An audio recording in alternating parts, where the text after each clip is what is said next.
दोस्तों नमस्कार। हिंदी में आज मैं बताऊंगा व्याकरण में कि मुहावरे क्या होता है। मुहावरा शब्द जो है, पहले इसको समझना पड़ेगा आपको कि मुहावरा शब्द कहाँ से लिया गया है। तो मुहावरा शब्द जो है अरबी भाषा से लिया गया है।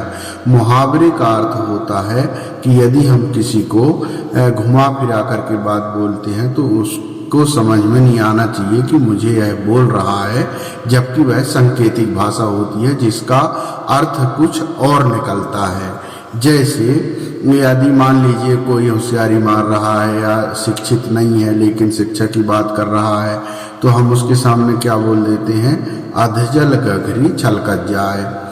तो ऐसे करके ऐसे बहुत से उदाहरण हैं। 9 2 11 होना का मतलब भाग जाना, और एक ये हो जाता है कि 3 2 5 होना, फिर आँख दिखाना है ना, नाक कान एक करना, छाती में सांप लौटना, इसका मतलब ईर्ष्या करना, जलना, वो छाती में सांप लौटना। तो ऐसे शब्द या वाक्य होते हैं जो हम घुमा फिरा करके सामने वाले को कहते हैं या उसके इशारे से कहते हैं, लेकिन व्यक्ति उसका अर्थ ये नहीं निकाल पाता है कि ये मेरे को कह रहा है, तो वह जो अर्थ दूसरा प्रकट कर देता है। तो इस तरह से मुहावरे बनाए गए हैं, और मुहावरा का अर्थ होता है कि बीच का कोई शब्द है जो उसको प्रकट कर रहा है।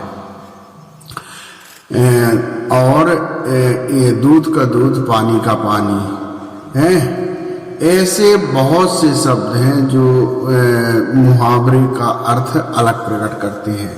तो हमारे गांव देहात में एक ये है, नान जोजू बड़ा झार उड़ दीदी दिया बार, ये तो बोलते हैं, लेकिन नान जोजू बड़ा झार मतलब या छोटी मुंह बड़ी बातें, इसको ये कह देते हैं कि कोई व्यक्ति छोटा है या बच्चा छोटा है लेकिन बहुत बड़ी बड़ी बातें करता है, तो वो छोटी मुंह बड़ी बात ये भी हो जाती है।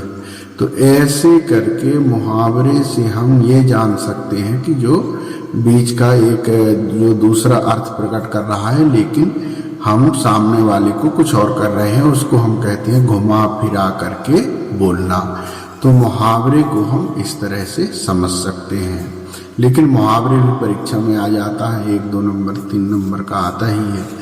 तो मुहावरे को इस तरह से, लेकिन थोड़ा सा उसको समझना पड़ता है कि चैन की नींद सोना, इसका मतलब क्या है ना। और ऐसे बहुत सी चीज़ें हैं जो थोड़ा पढ़ना पड़ता है। ऐसे मुहावरे तो हजारों हैं, लेकिन कुछ चीज़ें आती है वो हम बता देते हैं आपके। दूध का दूध पानी का पानी होना, एक ये भी है ना। तो ऐसे करके बहुत से मुहावरे हैं, है ना। तो आप जो है इसको पढ़ करके या याद कर सकते हो किताब से, लेकिन आपको ये समझ में आ गया होगा कि मुहावरा क्या होता है और मुहावरे का अर्थ हम कैसे निकालते हैं।